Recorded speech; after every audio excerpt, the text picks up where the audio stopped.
கருங்காலி ஆங்கிலத்தில் எபனை என்று அழைக்கப்படும் இந்த மரம் வடக்கு ஆப்பிரிக்கா, இந்தியா மற்றும் இலங்கையில் பெரும்பாலும் விளைகின்றது. கருங்காலி மரம் கருமையான நிறத்தை உடையது. இதன் நிறம், ஆயுட்காலம், உறுதித்தன்மை மற்றும் ஆன்மீகமும் கலந்திருப்பதால் இந்த மரத்திற்கு விலை சற்று அதிகம். பழங்காலங்களில் இந்திய மன்னர்கள் ஈட்டிகள் மற்றும் செங்கோல் போன்றவற்றிற்கு கருங்காலியை பயன்படுத்தியதாக குறிப்புகள் உண்டு.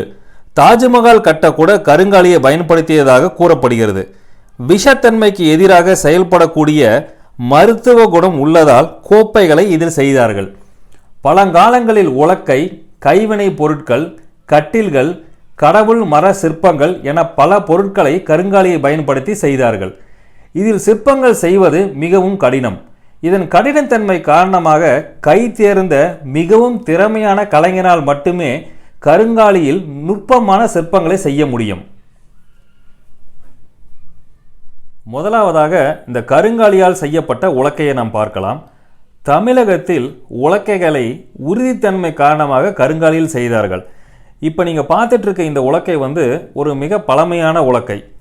இது கிட்டத்தட்ட ஒரு 7-8 கிலோவுக்கு மேலே இருக்கும். மிகவும் கனமானது. இதை தூக்கி நம்ம முன்னோர்கள், குறிப்பாக பெண்கள் சர்வசாதாரணமாக பயன்படுத்தினார்கள் என்பதை பார்க்கும் பொழுது மிகவும் ஆச்சரியமாக இருக்கின்றது. இப்போ இந்த சென்ற பகுதியை பார்த்தீங்கன்னா பிடிச்சி பல வருடக்கணக்கில் பயன்படுத்தியதால் கொஞ்சம் தேய்மானம் அடைந்திருப்பதை பார்க்கலாம்.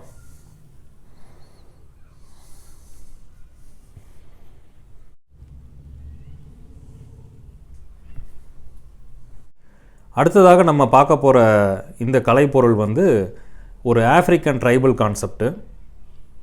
ஒரு தந்தை, தாய் மற்றும் சேய். இது ஒரு சிங்கிள் பீஸாக வுட்டில் பண்ணியிருக்காங்க. அதுதான் இதோட சிறப்பு.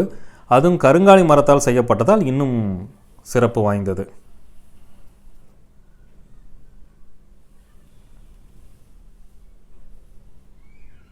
இந்த மாதிரி உள்ளெல்லாம் குடைந்து கருங்காலி மரத்தில் பண்ணுவது கொஞ்சம் கஷ்டமான வேலை.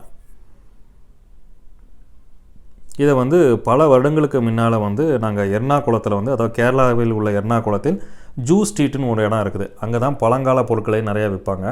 அந்த இடத்துல இது கலெக்ட் பண்ணது.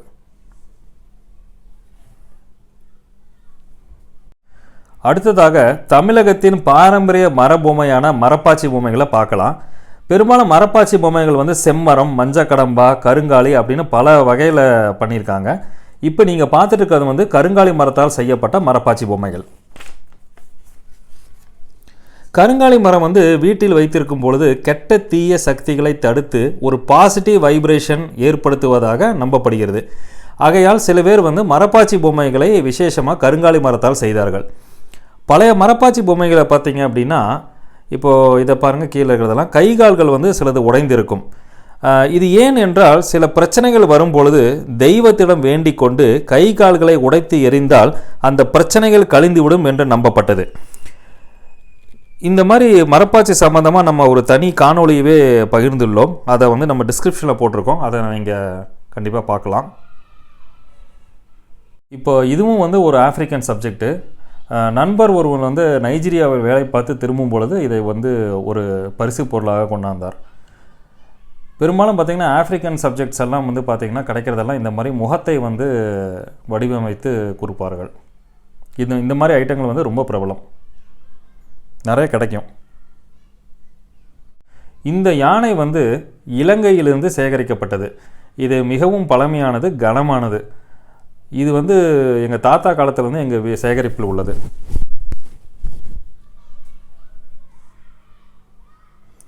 இலங்கையில் கருங்காலி மரங்கள் ரொம்ப ஃபேமஸ்ஸு. ஆனால் இப்போ எக்ஸ்போர்ட் பண்ணுறது கிடையாது. அதனால் அவங்கக்கிட்டேருந்து கிடைக்கிறது கிடையாது. ஆனால் இலங்கையிலேருந்து வர்ற கருங்காலி மரம் இன்னும் கருமையான இடத்தில் இருக்கும். அதுதான் அதோட விசேஷம்.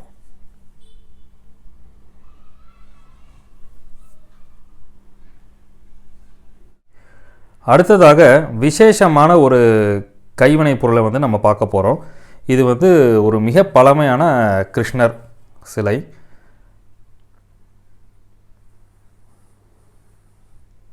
இது பார்த்திங்கன்னா கருங்காலியால் பண்ணியிருக்கிறதால ஒரு நல்ல சிறப்பானது.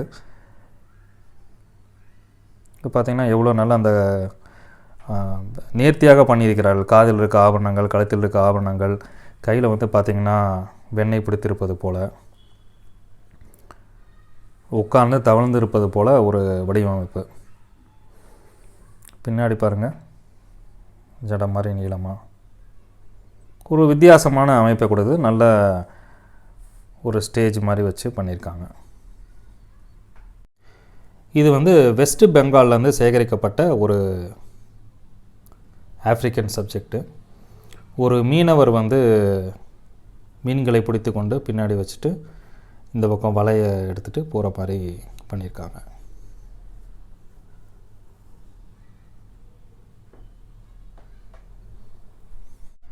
அடுத்ததாக நம்ம கருங்காலியால் செய்யப்பட்ட ஒரு எழுத்தாணியை பார்க்கலாம். இப்போ அந்த காலத்தில் வந்து ஓலையெல்லாம் எழுதுவதற்காக இந்த மாதிரி எழுத்தாணியை வந்து யூஸ் பண்ணியிருக்காங்க. இப்படி தான் இருக்கும் மடக்கி. இதை நம்ம வந்து விரிவுபடுத்திக்கலாம். இந்த பிற்பகுதி வந்து ஓலைகளை வெட்டுவதற்காக, இது வந்து பிடிச்சிட்டு எழுதுறதுக்காக இப்படி பண்ணிவிட்டு இப்படி பிடிச்சி எழுதுவாங்க. இது கொஞ்சம் அந்த காலத்துலேயே ஒரு காஸ்ட்லியான ஐட்டமாக இருந்திருக்கும். ஏன்னா வெள்ளி எல்லாம் பதிச்சிருக்காங்க.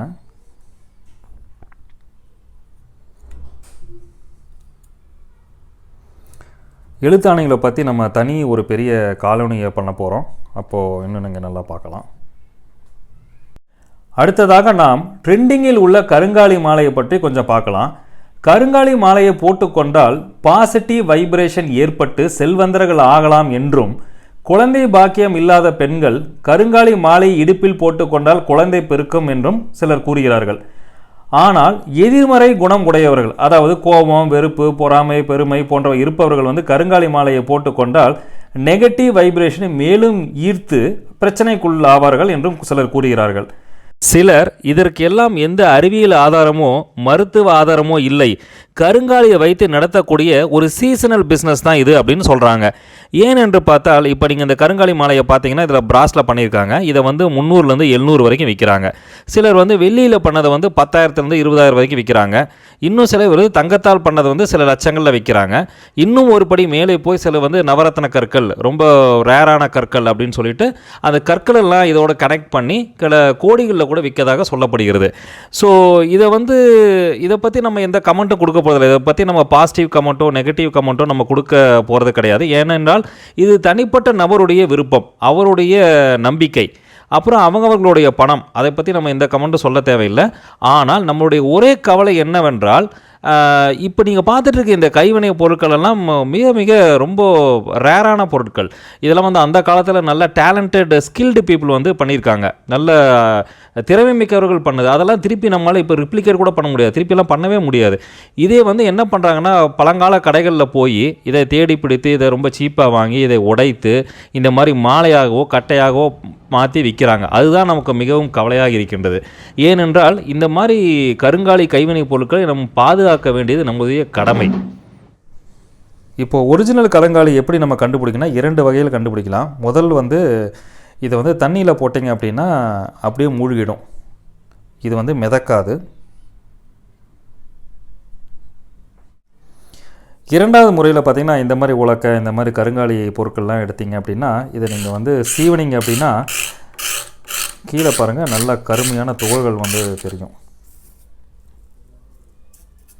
இங்கேயும் பாருங்கள், நீங்கள் எவ்வளோ சீவனாலும் உள்ளே கருப்பாக தான் இருக்கும். இது ஒரு இரண்டாவது முறையில் வந்து நீங்கள் கண்டுபிடிக்கலாம். மூணாவது வந்து அனுபவம் மிக்கவர்கள், இந்த கைவினை பொருட்கள்லாம் நல்லா தெரிஞ்சவங்க வந்து தூக்கி பார்த்தாலே சொல்லிடுவாங்க இது வந்து கருங்காலி மரமா என்ன அப்படின்னு சொல்லி. மிக கனமாகவும் உறுதியாகவும் இருக்கும்.